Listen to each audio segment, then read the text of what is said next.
In 1912, Nikola Tesla, a visionary genius, saw ways to tame the sky, to make the atmosphere glow. He developed alternating current, high-frequency radio technology, and free energy. He experimented with both high and low frequencies and electromagnetic waves, and he claimed he knew how to split the Earth in two. In 1985, Bernard Eastlund applied for patents that could make some of these ideas real. Many claim that these patents have become the blueprint for Haarp, High-Frequency Active Auroral Research Program. In 1983, I did radio tomography with 30 watts, looking for oil in the ground.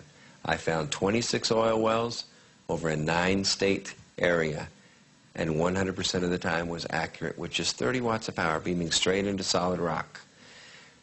Haarp uses 1 billion watts. Where the ionosphere gets irradiated with these big beams.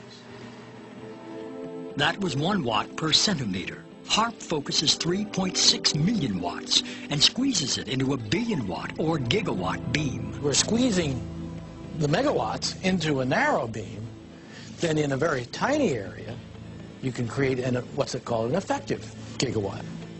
It takes a tiny, tiny amount of energy to release a huge amount of energy. It's the same as a bullet, for example. If you have the primer on the back of a bullet, and that primer releases a tiny amount of energy, but it triggers the larger power in the bullet itself. And Haarp is playing with the energy system of the Earth.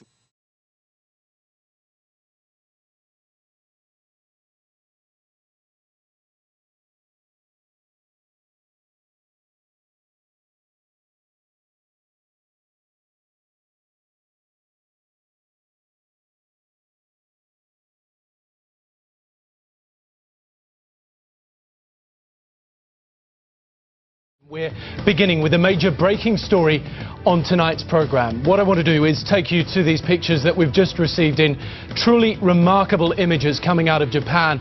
A tsunami is sweeping onto the Japanese mainland following a monster earthquake. It struck at 8.8 on the Richter scale, some 125 kilometers off the east coast of Japan. Now, these images were live just a few minutes ago, sweeping onto the east coast of Japan.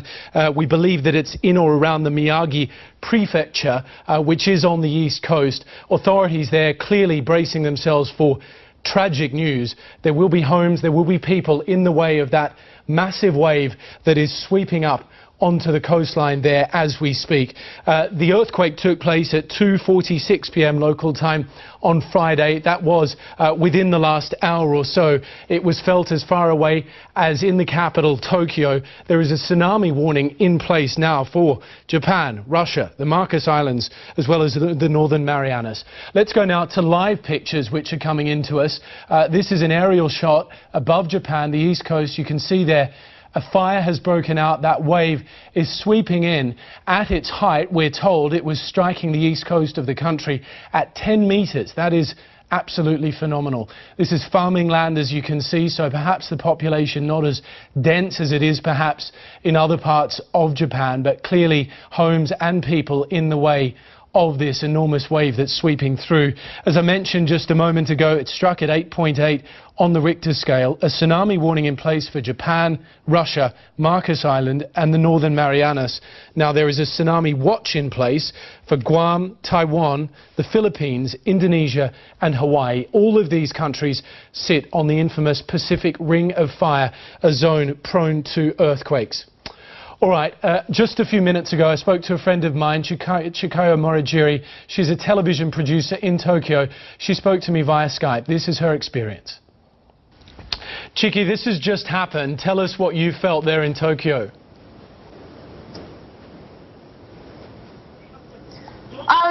It's pretty long, and then like it lasts like 2 minutes or something, and then it starts smaller, and then like it's longer, and then still kind of shaking right now.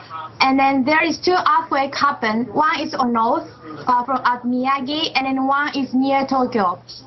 And you've been trying to get in touch with your family. Are you able to do that? Does everybody that you know report that they're okay? Yes, I tried to call my brother like 10 times, but it didn't work. But we can communicate as through text. Japan is a country that's And prone. then he's okay. Japan is a country that's prone to earthquakes. There's always been an expectation that there would be a big one. Do you think that's what we're experiencing now? Yeah, I feel like really scary because I've been experienced the Osaka earthquake like more than 10 years ago. And then, you know, we used to earthquake, but this is really long and then pretty big, and then I think people start panicked. What's the situation there in Tokyo like right now? Are there people running out into the streets scared? Are there fires, anything like that? Because in the middle of Tokyo, it's like too many high buildings, so people get out from the building and then they try to find the place where there's no roof or, you know, just park. So people just standing at the park. I saw it from TV, yeah. Chiki, thank you very much. That was Chikayo Morigiri speaking to me a few minutes ago from Tokyo. Let's just take you back to these incredible live pictures, apocalyptic scenes really there on the east coast of Japan as this enormous wave, tsunami wave, sweeps across the coastline. Just to bring you up to date with the facts that we know at the moment, 8.8 on the Richter scale. It struck at a depth of 10 kilometres, some 125 kilometres off the coast. Tsunami warning in place for Japan, Russia, Marcus Island and the Northern Marianas. For Guam, Taiwan, Philippines, Indonesia and Hawaii, there's a tsunami watch.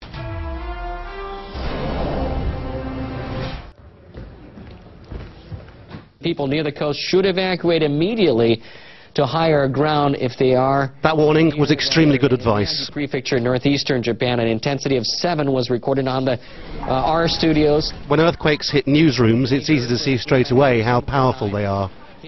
And if they're out to sea, just off the coast, then the tsunami doesn't take long to turn up. And this is a look, once again, at Kamaishi City in Iwate Prefecture, and it looks like a tsunami has been engulfing the port. You're seeing live footage of a tsunami engulfing the port area of Kamaishi City in Iwate Prefecture. We've been reporting earlier on that the meteorological agency has issued a warning for tsunami up to 6 meters deep, 6 meters high, and this is what's happening right as we speak. A large tsunami engulfing the port of Kamaishi in Iwate Prefecture. While that was all happening in the northeast of Japan, Tokyo, the capital further south, was feeling it as well in different ways. TV channels showed fires burning, people trapped in high-rise buildings. Although other pictures suggested most buildings had stood up to the earthquake, as they're designed to, others had collapsed, and it's impossible to imagine the number of dead from this won't be substantial. Also established a special office to look into the damage to banks and other financial institutions. Geological experts have warned that while the tsunami roared west towards Japan, it's also likely to have moved north, and that means the southeastern tip of Russia near Vladivostok. There are warnings for other countries as well, as diverse as Taiwan and Hawaii. Lawrence Lee, Al Jazeera.